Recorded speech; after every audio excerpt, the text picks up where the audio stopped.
एक बस रास्ते से गुजर रही थी। बस के पैसेंजर्स नींद में थे। ड्राइवर जैसे तैसे नींद रोकते हुए बस चला रहा था, लेकिन बस की स्पीड फास्ट थी।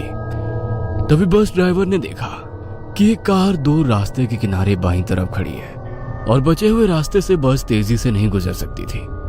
ड्राइवर को गुस्सा आया क्योंकि उसे बस की स्पीड कम करनी पड़ी और अगले स्टॉप पर पहुंचने के लिए बस को देरी होने लगी थी। बस उस कार के पास से गुजर रही थी। ड्राइवर को लग रहा था कि वो चिल्लाकर कार ड्राइवर को गाली दे, क्योंकि उसने कार किनारे से थोड़ी दूर रास्ते पर लगाई थी, लेकिन फिर भी जोर से हॉर्न मारकर मन ही मन गाली देते हुए ड्राइवर बस आगे ले आया। ड्राइवर तेजी से बस चलाने लगा। कुछ आधे घंटे बाद बस जंगल के रास्ते तक पहुंची। तभी ड्राइवर ने देखा कि एक आदमी रास्ते के बीचों बीच से भाग रहा है। उसकी पीठ पर एक बैग थी। ड्राइवर जोर जोर से हॉर्न मारने लगा ताकि वो आदमी रास्ते के बाजू हट जाए, लेकिन हॉर्न की आवाज सुन वो रुक गया और पलटकर बस को रोकने के लिए चिल्लाते हुए दोनों हाथ उठाकर हिलाने लगा। ड्राइवर को लगा कि वो आदमी मुसीबत में होगा, इसीलिए उसने बस रोक दी। बस रोकते ही कंडक्टर ने बस का दरवाजा खोल दिया। वो आदमी हाँफते हुए बस में चढ़ गया और चिल्लाते हुए बोला, जल्दी बस भगाओ, भगाओ वरना वो आ जाएगी। बस रुकने के कारण और उस आदमी के चिल्लाने के कारण पैसेंजर्स नींद से जाग गए। ड्राइवर उस आदमी की तरफ मुड़कर देख रहा था। तभी वो आदमी फिर से चिल्लाया, अरे भगाओ वरना वो सब लोगों को मार डालेगी।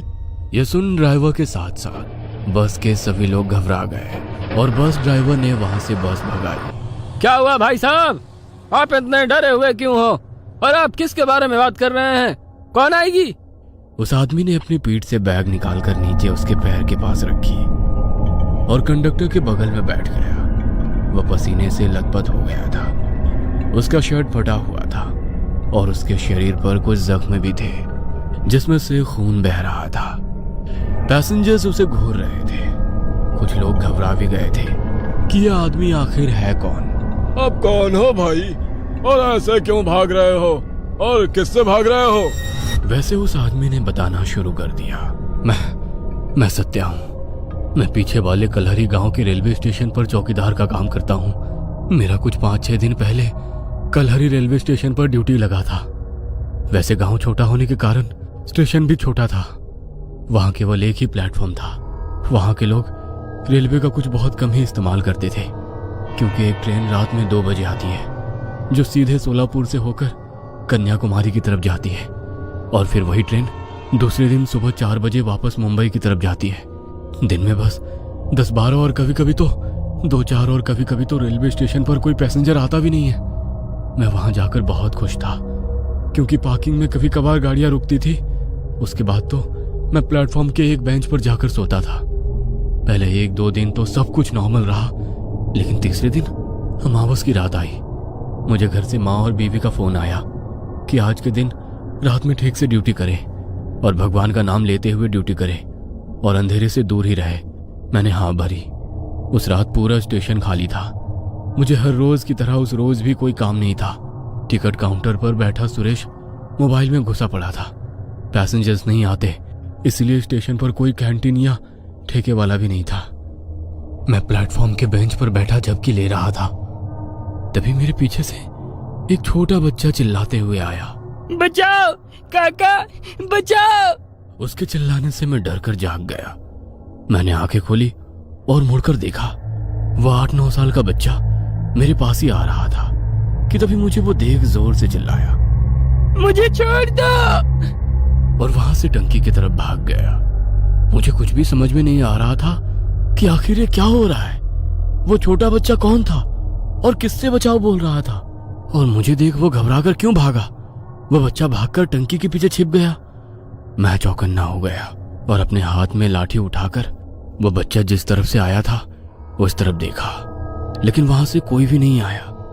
कुछ देर उसी जगह पर ठहरा रहा। वह बच्चा उस टंकी के पीछे छुपकर जोर जोर से रो रहा था। मुझे उसकी चिंता सताने लगी, इसीलिए मैं टंकी के पास चला गया। टंकी के पीछे अंधेरे में वो छुपा हुआ था। मैंने टॉर्च चालू की और अंधेरे में टॉर्च की रोशनी में उस बच्चे को देखा और मेरे रोंगटे खड़े हो गए, क्योंकि वहां पर वो छोटा बच्चा तड़पते हुए पड़ा था। उसकी गर्दन किसी ने काट दी थी और उसका सर उसके कंधे पर गिरा पड़ा था। वो हाथ पांव हिलाते हुए तड़प रहा था। मैं डर गया और इधर उधर उस बच्चे पर हमला करने वाले को ढूंढने लगा और फिर वहां से पीछे हटते हुए टिकट काउंटर की तरफ भागा। सुरेश, सुरेश! मैं सुरेश के पास जाकर हाँफते हुए बोला, क्या हुआ? वहां पर टंकी के पीछे किसी ने छोटे बच्चे को गला काट कर मार डाला। क्या? हाँ, माँ कसम। रुक, बाहर आता हूँ। सुरेश ने कहा और वो टिकट काउंटर वाले रूम से बाहर आ गया। मैं उसे टंकी के पास तक ले गया। मेरी उसके पीछे जाकर उस बच्चे को देखने की हिम्मत नहीं हो रही थी, इसीलिए मैंने सुरेश को अकेले वहां जाने के लिए कहा। सुरेश घबराते हुए टंकी के पीछे गया। कुछ ही वक्त में वो टंकी के पीछे से बाहर आया और बोला, कहाँ है बच्चा? वही तो है, टंकी के पीछे खून से लथपथ पड़ा। उसकी गर्दन कट चुकी है और उसके कंधे पर पड़ी है। यहाँ कुछ भी नहीं है, आओ खुद आके देख लो। मैंने वहां जाकर देखा और मेरी आंखें फटी की फटी रह गई, क्योंकि वहां कोई भी बच्चा नहीं था, ना ही वहां कहीं खून की एक बूंद भी थी। वह देख में हक्का बक्का रह गया। अभी तो यही तड़प रहा था, अब कहाँ चला गया? तेरा कोई वहम होगा, जा किसी बेंच पर जाकर लेट जा।